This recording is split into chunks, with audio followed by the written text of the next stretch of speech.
Well, amid the ongoing standoff between the Trump administration and Harvard University, the U.S. president has signed a proclamation suspending the entry of foreign students on U.S. soil seeking to study at Harvard. The White House website has listed the proclamation that makes several serious claims against Harvard University. Trump's proclamation says that the Ivy League university has failed the federal law of the U.S. and is threatening national security with its actions. Let's now take a look at the key claims and accusations made by the Trump administration. Number one, the proclamation says violent crime rates have increased at Harvard University while accusing the institution of not sharing data on alleged illegal activity that its foreign students have engaged.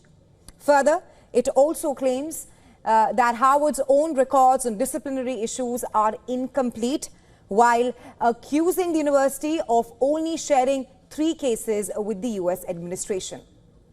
In yet another major accusation, the proclamation says that the Harvard College has received substantial contributions from foreign bodies and governments that have adversarial ties with the United States of America. The document further says that Harvard received over $150 million in a span of 5 years, in the last 5 years, while accusing Harvard of training members of Chinese Communist Party paramilitary forces there in exchange for the foreign funding. Trump's proclamation also accuses Harvard of preferring students of rather certain backgrounds, races and origins and nations as well, and discrimination against non-preferred races, national origin students from its own country. The proclamation goes a step further in the administration's crackdown on America's oldest and wealthiest university. Last month, Trump had signed an executive order revoking Harvard's ability to enroll foreign students. However, a federal judge blocked the decision.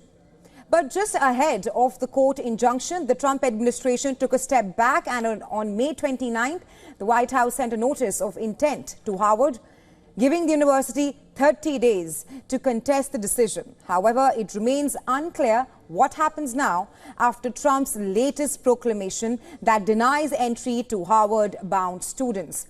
And China has slammed the Trump administration on its crackdown against Chinese students in particular, saying Washington is politicizing education.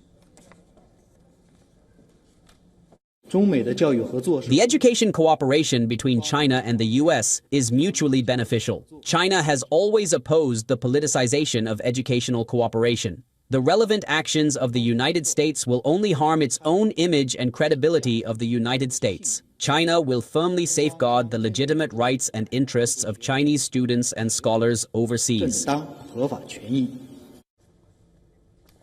Mr. Mitchell, thank you so much for staying here with us. Of course, I want to ask you, how do you see the situation panning out at this point of time with Trump signing proclamation to suspend visas for new Harvard international students, and of course Harvard asserting that it will stand by its global students?